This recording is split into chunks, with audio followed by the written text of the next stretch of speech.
আমাদের দেশে এক হেলিকপ্টার হুজুর এই আয়াতের তাফসীর করছে কি, কার মতো তওবা করব? আল্লাহ বলেন ইয়া আইয়ুহাল্লাযীনা আমানু তুবু ইলাল্লাহি তাওবাতান নাসুহা। নসুহা নামের এক ব্যক্তি, তার মতো তওবা করো। চিন্তা করেন কেমন ব্যক্তি যে কোরআনে নাম এসে গেল, সে কোনো নবীও না, নবীর খাদেমও না। হুজুর এই আয়াতের তাফসীর করছে কি, যে নাসুহা নামক ব্যক্তির মতো তওবা করো। তার ভিজিট আবার এই দেশে কত, 1,20,000। নাউযুবিল্লাহ মিন যালিক। আন্তর্জাতিক ক্ষতি সম্পূর্ণ, কি সম্পূর্ণ? খ্যাতি না, ক্ষতি। খতিবুল উম্মাহ না, আন্তর্জাতিক ক্ষতিকর উম্মতের বক্তা এরা। আল্লাহ পাক বলছেন তোমরা খালেস দিলে তওবা করো। যদি আপনি তওবা করেন লাভ কি? আল্লাহ পাক বলছেন ওয়াসারিউ ইলা মাগফিরাতিম মির রাব্বিকুম, দৌড়াও, ওয়াসারিউ, দৌড়াও দৌড়াও দৌড়াও, ইলা মাগফিরাতিম মির রাব্বিকুম, তোমাদের রবের মাগফিরাতের দিকে দৌড়াও। কোথায় তোমার রবের ক্ষমা আছে? কোথায় গেলে তোমার রব ক্ষমা করবে? কোন তরিকায় গেলে তোমার রব ক্ষমা করবে? ওয়াসারিউ, দৌড়াও, ইলা মাগফিরাতিম মির রাব্বিকুম, তোমার রবের মাগফিরাত কোথায় আছে সেটা খোঁজার জন্য, মাগফিরাত করার জন্য, ক্ষমা প্রার্থনার জন্য আল্লাহ পাক দৌড়াতে বলছেন। আল্লাহ পাক বলছেন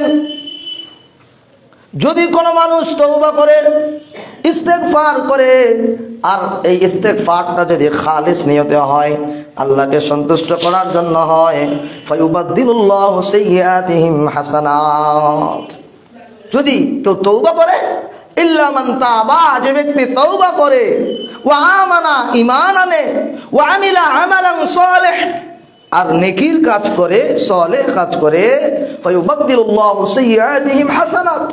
আল্লাহ পাক বলছেন যদি কেউ ঈমান আনে এবং তওবা করে এবং আমলে সালেহ করে, তাহলে তার তওবার পূর্বে যেগুলো অন্যায় ছিল, খারাপ কাজ ছিল, বদকার ছিল, সবগুলোকে আল্লাহ ইউবাদদিলুল্লাহ, বদল করে দিবেন, চেঞ্জ করে দিবেন, পরিবর্তন করে দিবেন। সুবহানাল্লাহ। কি দিয়ে চেঞ্জ করবেন?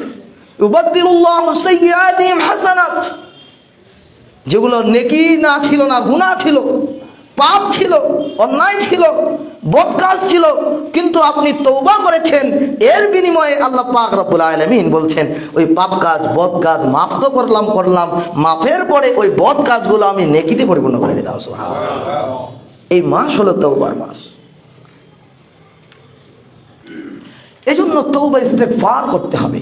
বিশ্বনবী মুহাম্মদ রাসূলুল্লাহ সাল্লাল্লাহু আলাইহি ওয়াসাল্লাম তিনি দিনে রাতে প্রায় 100 বারের অধিক তওবা করতেন, ইস্তেগফার করতেন, আল্লাহর কাছে ক্ষমা চেতেন, আল্লাহর কাছে ফিরে যেতেন, আল্লাহকে বলতেন আল্লাহ আমি ভুল করেছি, আপনি আমাকে মাফ করেন।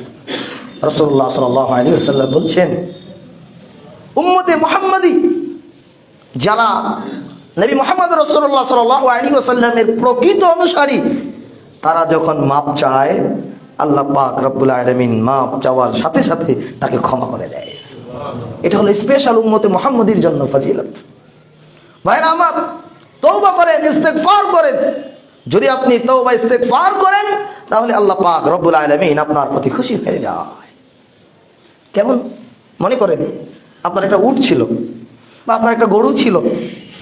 এই গরুটা আপনি দীর্ঘদিন যাবৎ লালন পালন করছেন, খাওয়াচ্ছেন, গোসল করাচ্ছেন, সুন্দরভাবে তার খেদমত করছেন। হঠাৎ করে দেখছেন গরুটা আপনার হারিয়ে গেছে।